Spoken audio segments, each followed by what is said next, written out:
Chapter 4 of Putting the Most into Life by Booker T. Washington. Industrial Efficiency and Aid to the Higher Life. It was Emerson who said that one generation clears the forest, the next builds the palaces. Each generation is very anxious to engage in the building of the palaces, an ambition which is altogether laudable. But the forests must first be cleared, or there will be no palaces. And so it falls to the lot of every successful individual of every race and nation to engage at some time or period in their existence in dealing in a large degree with the industrial or material affairs of life. The forms of industry that occupy the majority of people in a civilized country may be classed under one of the following heads. First, and perhaps most largely, the production of raw material in one form or another. The second step is the manufacturing of these materials. Third, the problem of transportation and getting these products on the markets of the world and having them properly distributed and economically and wisely consumed. The production of cotton in the South presents a familiar example of all these processes. The growing of cotton is an industry largely in the hands of my race. In the second step, the manufacturing of cotton, the colored people have as yet little part. In putting these materials on the market through the medium of steamboats, steam cars, and their distribution through wholesale and retail establishments, colored people have diminishing interests. The lesson for all young people to learn in this busy industrial age is to deal with materials, whether at first hand in getting something out of the soil or as constructing or distributing agents, so as to increase the value of the material they handle and to make themselves more useful as individuals. The main source of all productiveness is in the soil, and the work of getting out of the soil all that can be gotten out of it has, in recent years, made agriculture an intellectual pursuit. It is very important to note the progress of the world during the last few years, when people have learned to put more into life by putting brains and skill and confidence into all industrial operations. A few years ago, the man who was going to be a farmer made almost no preparation for his work. Skill and intelligence were not considered necessary. But today, in every civilized country, there are institutions that have for their sole purpose the teaching of methods of getting everything possible out of the soil. A few years ago, the mining of coal, copper, silver, and gold was left to the most unintelligent, ignorant, and unskilled people. There was little thought or skill put into the preparation for this kind of work. Today, mining schools have been established in all important mining districts, and this industry has been so dignified that intelligent and skillful men delight to enter it. The same thing is true of forestry. Within the last few months, a chair of forestry has been established at Cornell University, where young men can learn all about the selection and cultivation of trees. The Department of Agriculture at Washington is spending over $2 million yearly in showing people how to take care of the forests.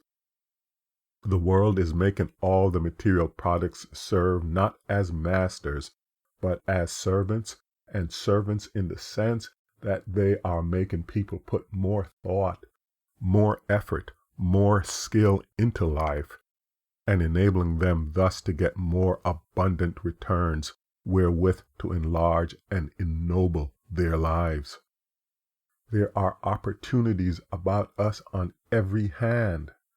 The Southern farm offers great opportunities to every young man who will use his talents.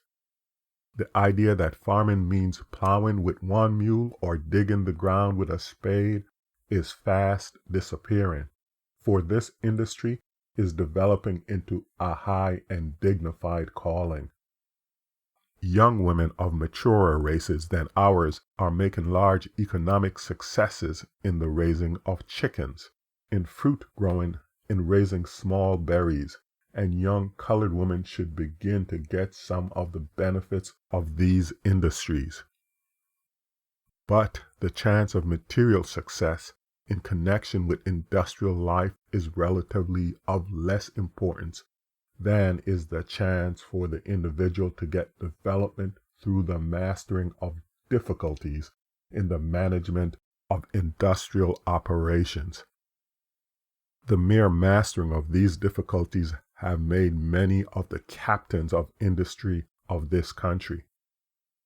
Poverty discourages many a youth who start out in the busy industrial world, but the fact that others have conquered poverty is an earnest that others for centuries to come will get courage and strength out of adverse struggle.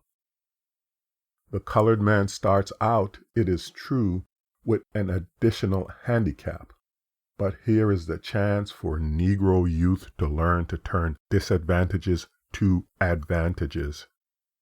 A colored man born in poverty and an ex-slave owns today one of the largest tailoring establishments in one of the most prominent streets in the city of Boston. This man has learned the sweet uses of adversity and knew how to lay hold of disadvantages. His establishment is patronized by people who buy from him not in spite of the fact that he is a Negro, but because he is a Negro. The world needs men, be they white or black, who can rise on successive failures to useful citizenship. No person can enter industrial life without for a time feeling some days of almost complete failure, but mistakes and weariness begat confidence and experience. All industrial operations and material progress should be used not as ends but as means of making life more comfortable, more useful, and more beautiful. The intelligent farmer, as he plants and works and harvests the cotton, must remember that the production of cotton is not the end of his effort. Every bale of cotton can be turned into books, into opportunities for travel and study.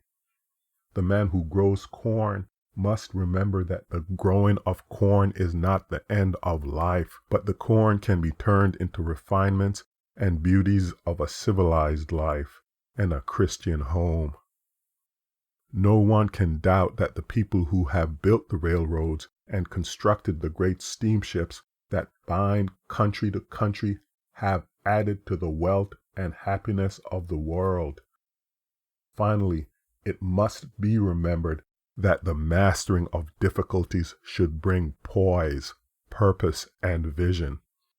I want every Tuskegee student, as he finds his place in the surging industrial life about him, to give heed to the things which are honest and just and pure and of good report, for these things make for character, which is the only thing worth fighting for, either in this life or the next.